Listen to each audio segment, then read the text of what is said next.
ഞാൻ നിന്റെ കൂടെയിരിക്കും. ഹല്ലേലൂയ. ഇന്ന് പകൽക്കാലം ആരെ നിനക്ക് വേണം?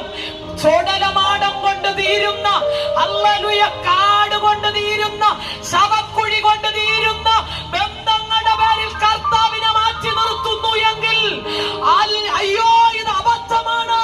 നിന്നെ പോലെ ഒരു അരിഷ്ടൻ വേറെ ലോകത്തിൽ വേറെ ആരുമില്ല. ഇന്ന് മകൻ എടുക്കേണ്ട തീരുമാനം ഇതിനപ്പുറത്തും തുടരുന്ന ബന്ധമായോ ക്രിസ്തു യേശുവിലുള്ള ബന്ധം എനിക്ക് മതി. ഇസ്രായേൽ ജനത്തിന്റെ മരുപ്രയാണം 40 കൊല്ലമാണ്. കർത്താവ് പറയും, ദൈവം പറയുകയോ, 40 ആണ്ട് എനിക്ക് ആ ജനത്തോട് നീരസമാ. ഇവർ എന്റെ സ്വസ്ഥതയിൽ പ്രവേശിക്കത്തില്ലെന്ന് ഞാൻ എന്റെ കോപത്തിൽ സത്യം ചെയ്തു. ഇവരുടെ 40 വർഷവും ഒരു ദിവസം പോലും മഞ്ഞ മുടക്കിയില്ല, ഒരു ദിവസം പോലും കാണ കൊടുക്കാതിരുന്നില്ല. അവർ അഗ്നിസ്തംഭം മാറ്റിയില്ല, മേഘസ്തംഭം മാറിയില്ല, ചെരുപ്പ് തേഞ്ഞില്ല, കാല് വീങ്ങിയില്ല, വസ്ത്രം പഴകിയില്ല. പക്ഷെ സ്വർഗം പറയുകയോ, എനിക്ക് ജനത്തോട് നീരസമാ. അതിന്റെ അർത്ഥം പ്രാർത്ഥിച്ചതൊക്കെ കിട്ടിയെന്നും പറഞ്ഞ് സ്വർഗത്തിൽ പോകാമെന്ന് കരുതണ്ട. ഇന്ന് രാത്രി, ഇന്ന് പകൽക്കാലം ഞാൻ വിളിച്ചു പറയുകയോ, സ്വർഗത്തിൽ പോണോ? നീ ജലത്തിൽ മുങ്ങി സ്നാനപ്പെടണോ?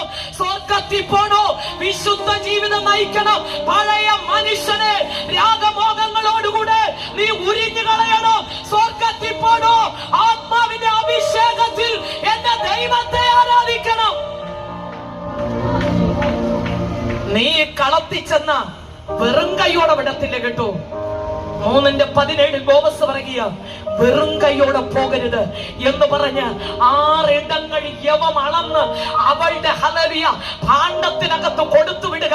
അതിന്റെ അർത്ഥം, കുഞ്ഞ്, ഇന്ന് നീ ദൈവത്തിന് വേണ്ടി ചെയ്യുന്നത്, ചെലവിടുന്നത്, ഓടുന്നത്, സുവിശേഷം പറയുന്നത്, ട്രാക്ട് കൊടുക്കുന്നത്, ഉപവസിക്കുന്നത്, പാവിരിക്കുന്നത്, കൺവെൻഷന് വേണ്ടി നീ നിൽക്കുന്നത്, ഇതിനൊക്കെ അങ്ങേ കലയിൽ ഒരു പ്രതിഫലം പങ്കിടുന്ന വേദിയായി ഈ കളം ഇന്ന് പകൽക്കാലം. അതുകൊണ്ട് പൗലോസ് പറയുന്നത്, ക്രിസ്തു യേശുവിൽ നിങ്ങളുടെ പ്രയത്നം വ്യർത്ഥമല്ല എന്നറിഞ്ഞ് അവന്റെ വേലയിൽ നിങ്ങൾ വർദ്ധിച്ചു വരുന്നവരാകുവിൻ.